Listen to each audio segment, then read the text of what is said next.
Hello everybody. तो आज हम आ गए अपनी फिर से हिंदी उल्लास बुक पर। और लास्ट टाइम हमने लिया था ये चैप्टर मिलकर खेलें खेल। एक पोएम थी ये, बहुत इजी सी।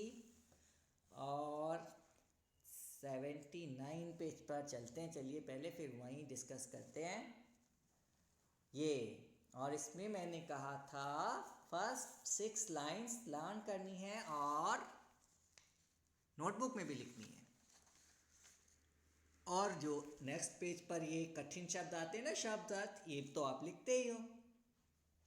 तो ये वाला बात मुझे दिखाइए, अपने क्लिक्स भेजिए और बाकी के एक्सरसाइज हम आज लेते हैं, ठीक है। निम्नलिखित शब्दों का उच्चारण करते हुए पुनः बोलिए। उच्चारण मैंने बताया था लास्ट टाइम, प्रोनंसिएशन, उनको बोलना। और पुनः मतलब दोबारा, रिपीट। तो बल्ला आपको लिखना भी है, लड़ाई, हैरान, छक्का, ठीक है। बल्ला यानी कि बैट, लड़ाई मतलब कि फाइट, हैरान मतलब सरप्राइज्ड, छक्का मतलब सिक्सर। अब आ गए प्रश्न उत्तर। तो प्रश्न ये है, खेल हमारे लिए क्यों ज़रूरी है। खेल हमारे लिए इसलिए ज़रूरी हैं क्योंकि यह हमें स्वस्थ और तनाव मुक्त रखते हैं। इसको मैंने लिखा है, देखिए यहाँ पर। चलते हैं, सॉरी, बोर्ड पर चलते हैं अपना, गैलरी में।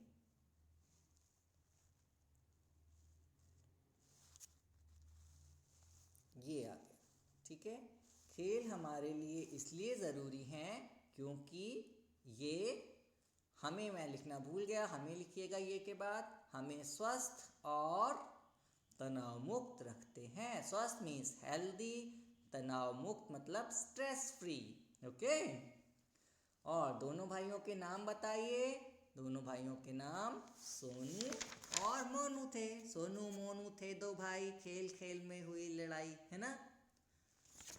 अब अगला प्रश्न है, जब आपके भाई बहन या दोस्त खेल खेल में आपसे रूठ जाते हैं तो आप उन्हें कैसे मनाते हैं। अपने भाई बहनों को हम उनको कुछ उपहार देकर यानी गिफ्ट देकर या प्यार करके मनाते हैं, है ना। आप कैसे मनाते हो, अपना भी आप कोई और दूसरा एक्सपीरियंस हो तो लिख देना। कभी कभी कुछ लालच देना पड़ जाता है, ठीक है। और कभी कभी कुछ काम करने पड़ जाते हैं उनके, जब भी हमारी ज़रूरत होती है उन्हें मनाने की। और जब कुछ भी नहीं चलता ना, कोई भी और हथियार काम में नहीं आता, तो काउंटर गुस्सा हो जाओ। और भी उस जितना गुस्सा वो है आपका फ्रेंड या आपके भाई बहन, उससे थोड़ा और एक नंबर ज़्यादा गुस्सा हो जाओ, ठीक है।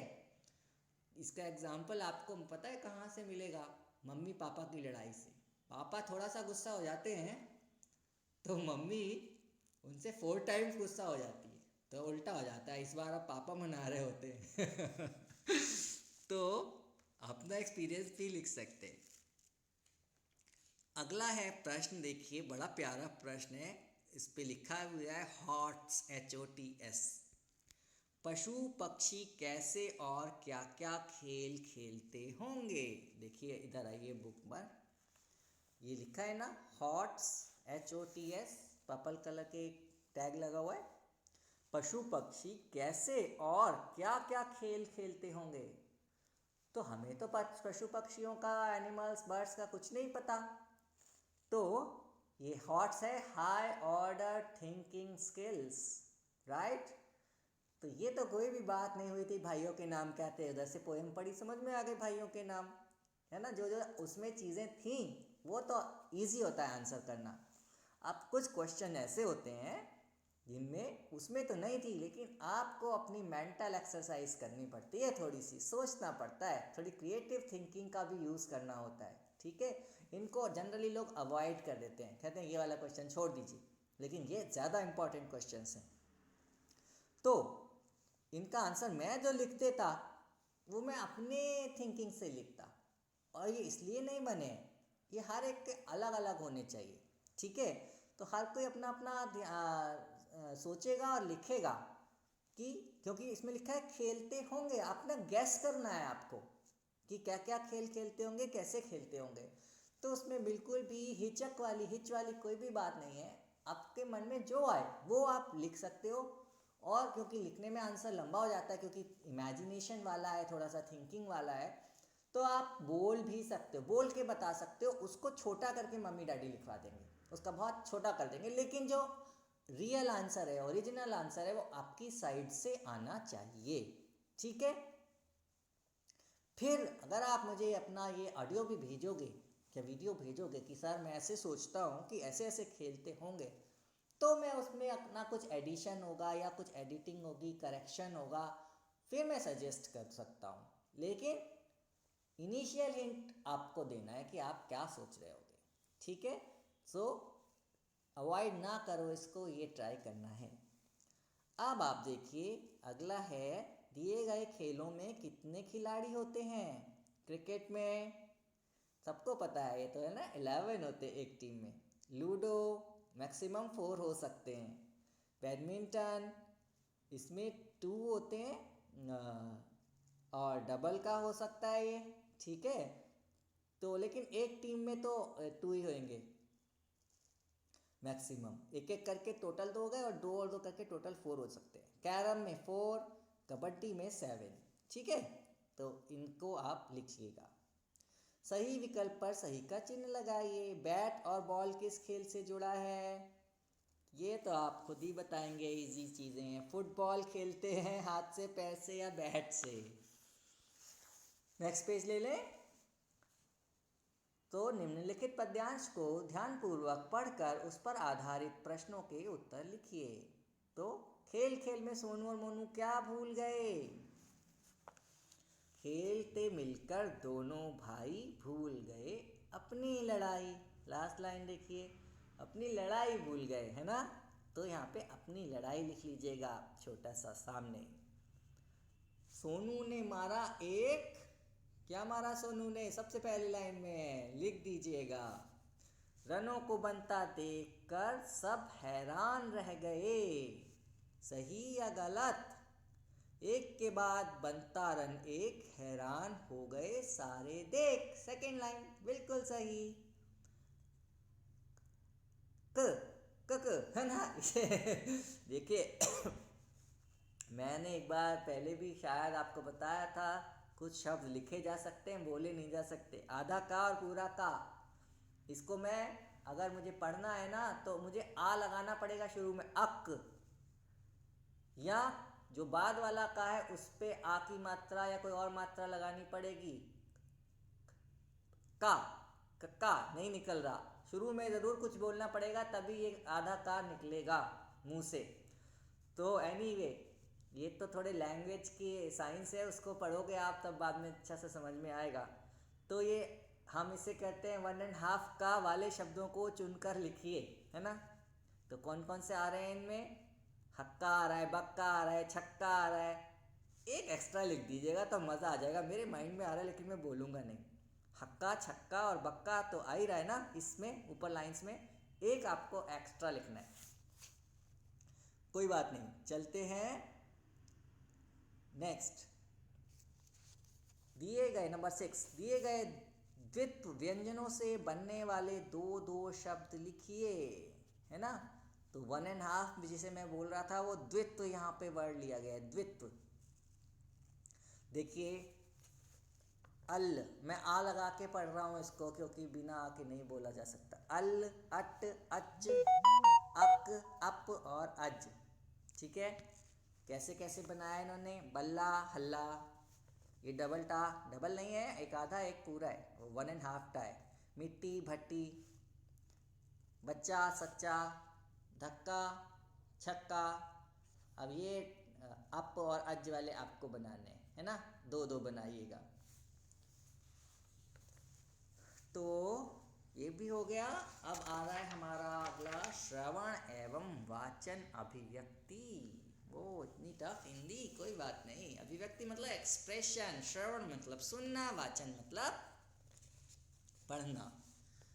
तो अपने किसी बड़े से पूछें कि वे बचपन में कौन कौन से खेल खेलते थे, उन खेलों को खेलने के नियम भी पता करें। बहुत शानदार बात है ये। आजकल कम्युनिकेशन नहीं होता ना, बट बच्चे लोग किस में लगे रहते हैं, मोबाइल और टीवी में। और बड़े लोग भी मोबाइल और टीवी में या दूसरे और कामों में, ऑफिस के कामों में, ऑनलाइन कुछ और भी वर्क करते रहते हैं। तो ये वाले कम्युनिकेशन जो होते हैं ना, मज़ेदार वाले जो पहले होते थे वो अब कम होते हैं। अभी इतना होता है कम्युनिकेशन, ओके आपने खाना खा लिया बेटा, ये क्यों नहीं खाया, आपने वर्क कर लिया, ट्यूशन की मैम ये कह रही थी ऐसा होना चाहिए। यानी इंस्ट्रक्शंस होते हैं, क्वेश्चन और आंसर्स होते हैं और इंस्ट्रक्शंस होते हैं। और बच्चे की तरफ से कुछ डिमांड्स होती हैं, मुझे ये चाहिए, मुझे वो वाली रिमोट वाली गाड़ी चाहिए, या अब तो बैटरी वाली कार चाहिए, है ना, अपना फ़ोन चाहिए। तो ये वाले कम्युनिकेशन होते हैं। तो थोड़े कम्युनिकेशन भी किया करें। और ये एक बहुत अच्छा हमारे को बहाना मिल गया कम्युनिकेट करने का। आप मम्मा पापा से उन गेम्स के, दादू दादी से, नानू नानी से उन गेम्स के बारे में पूछेंगे, स्पेशली जो अब नहीं खेले जाते, राइट। तो कोई ना कोई तो वो ज़रूर बताएंगे। और पूछना नहीं, थोड़ा सा ट्राई भी करना है उनके साथ या किसी और के साथ, ठीक है। अलग अलग खेलों व खिलाड़ियों के चित्रों को इकट्ठा करके चार्ट पेपर पर चिपकाएं। ये अभी कुछ नहीं करना है आपको, ये चिपकाने वाले काम आप ऑलरेडी बहुत करते हो और ये हमारे जीके में भी आते रहते हैं, तो इसको स्किप कर दीजिए। लेकिन पहले वाला ज़रूर ज़रूर करना है, ठीक है। चित्र देखकर पूछे गए प्रश्नों के उत्तर लिखिए। देखिए चित्र में एक पार्क बना हुआ है। यह चित्र का, अरे ये तो मैंने आंसर ही दे दिया है ना। यह चित्र कहाँ का है, पार्क का है।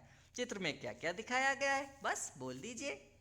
चित्र में ये दिखाया गया है और ज़्यादा से ज़्यादा उसको डिस्क्राइब करने की कोशिश कीजिए। अब आगे आ रहा है शतरंज बालक। शतरंज किसे कहते हैं मालूम, चेस, एक गेम होता है चेस का। तो उस चेस की बात है यहाँ पर। और बहुत इनके फेमस एक खिलाड़ी हैं विश्वनाथन आनंद, है ना, इंटरनेशनल लेवल पे इंडिया के हैं ये। उनके बारे में कुछ है। एक बार विश्वनाथन आनंद की माँ ने उन्हें शतरंज ला कर दिया, चेस ला कर दिया। शतरंज को देखकर बालक आनंद बहुत खुश हुआ। वो जो बच्चे थे तो वो बहुत खुश हुए। पहली बार उन्होंने अपनी माँ के साथ शतरंज खेला। धीरे धीरे उनकी रुचि खेल में बढ़ती गई। रुचि मतलब इंटरेस्ट। उनकी रुचि को देखकर उनकी माँ ने उन्हें एक शतरंज क्लब में प्रवेश दिला दिया। जैसे किसी को क्रिकेट पसंद है तो क्रिकेट एकेडमी ज्वाइन कर लेता है, इसी तरह से उन्होंने चेस क्लब में उनको एडमिशन दिला दिया। वहाँ उन्होंने शतरंज से जुड़ी जानकारियाँ इकट्ठा की। इनकी सहायता से उन्होंने एक टीवी प्रतियोगिता में भाग लिया, एक टेलीविज़न कंपटीशन में पार्टिसिपेट किया और वो जीत गए। स्कूल में उनके साथी उन्हें शतरंज बालक कहकर पुकारने लगे, है ना। तो शतरंज बालक यानी कि चेस चैंपियन ऐसे कह सकते हो आप। देखते ही देखते वह इस खेल के लोकप्रिय यानी पॉपुलर खिलाड़ी बन गए। बस इतना ही है। तो ये भी जानिए, इसे भी पढ़ लीजिए, ये तो जीके की बात है। प्रत्येक देश का एक राष्ट्रीय खेल होता है। हर देश में एक गेम को वो थोड़ा प्रमोट ज़्यादा करना चाहते हैं तो उनका एक गेम होता है, उसे कहते हैं नेशनल गेम या राष्ट्रीय खेल। भारत और पाकिस्तान का राष्ट्रीय खेल हॉकी है, क्रिकेट नहीं है। क्रिकेट तो पॉपुलर ज़्यादा है लेकिन हमारा नेशनल गेम है हॉकी। तो फ्रांस और ब्राज़ील का राष्ट्रीय खेल फुटबॉल है। फ्रांस और ब्राज़ील का नेशनल गेम कौन सा है, फुटबॉल, राइट। तो बस यहीं तक है, इसको आपको करना है पूरा। और इसके बाद हम चलते हैं अपने हिंदी ग्रामर पे। Thank you, bye bye. पूरा करिए और मुझे भेजिए भी। बाय।